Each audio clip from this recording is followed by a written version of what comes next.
আমাদের দেশের যেই প্রেক্ষাপট, সেই প্রেক্ষাপটে আসলে যেই দুর্নীতি সংক্রান্ত যেই কাজগুলো চলমান রয়েছে, যেটা বেশিরভাগ ক্ষেত্রে আমরা দেখতে পাই যে দুর্নীতি দমন কমিশন কর্তৃকই বেশি পরিচালিত হয়। তবে আসলে দুর্নীতি দমন কমিশন শুধু একাই দায়িত্ব নয়, এটি সামাজিকভাবে এবং নাগরিক হিসেবে সকলের দায়িত্ব তাদের অবস্থান থেকে জিনিসগুলোকে প্রতিরোধ করা। একটি প্রতিষ্ঠানের পক্ষে আমাদের দেশের 17-18 কোটি মানুষের যে দেখাশোনা বা এই সংক্রান্ত বিষয়ে প্রতিরোধ সংক্রান্ত কাজগুলো করা, এগুলো করা আসলে দুঃসাধ্য একটি বিষয়। আমরা যদি ব্যক্তি পর্যায় থেকে এবং সামাজিকভাবে যদি আমরা বিষয়গুলো খেয়াল রাখি এবং আমাদের উপজেলা যে কমিটি আছে, এই কমিটিগুলোকে যদি আমরা আরো সক্রিয় করি, জেলা যে কমিটি আছে, আমরা যদি ইউনিয়ন ভিত্তিক কমিটি অথবা ওয়ার্ড ভিত্তিক কমিটি অথবা যদি আমরা মানে সম্প্রদায় ভিত্তিক যে কমিটিগুলো আছে, যদি আমরা এগুলো করি, দেখা যাচ্ছে যে তাদের যদি সক্রিয়করণ করা যায় তাহলে এই জিনিসগুলো আরো অনেক কমে আসে বলে আমি আশা করছি।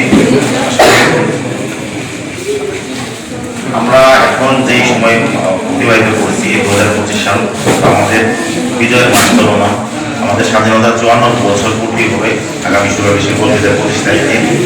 তো আমরা এই বিজয়ের মাসে যদি আমরা প্রতিজ্ঞাবদ্ধ হতে পারি যে আমরা সকলে মিলে এক হয়ে কাজ করব এবং আমরা সকলে মিলে আজকে যেই প্রোগ্রাম যে অনুষ্ঠানের যে আমরা এসেছি সেই অনুষ্ঠানকে আমরা সফলকাম করবো।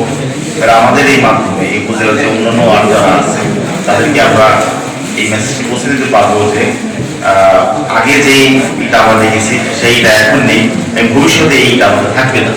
আমরা এই বিষয়গুলোকে সকলের সামনে তুলে ধরতে পারবো বলে আমি আশাবাদ ব্যক্ত করি।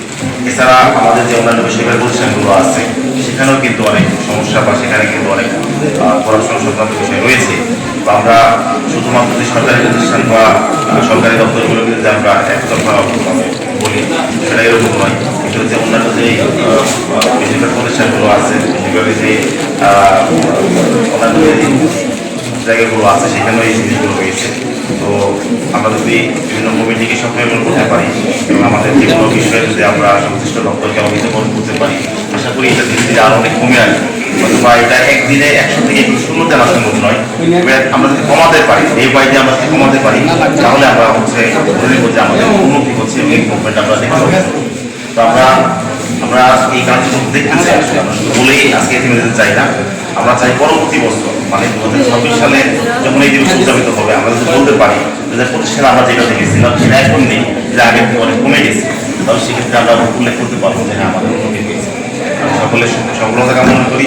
আজকের এই দিবসের যে উদযাপন, এই উদযাপনের শুভকামনা জানাই এবং এই আজকে কষ্ট করে আপনাদের সকলে এখানে আসার জন্য সকলকে ধন্যবাদ জানাই।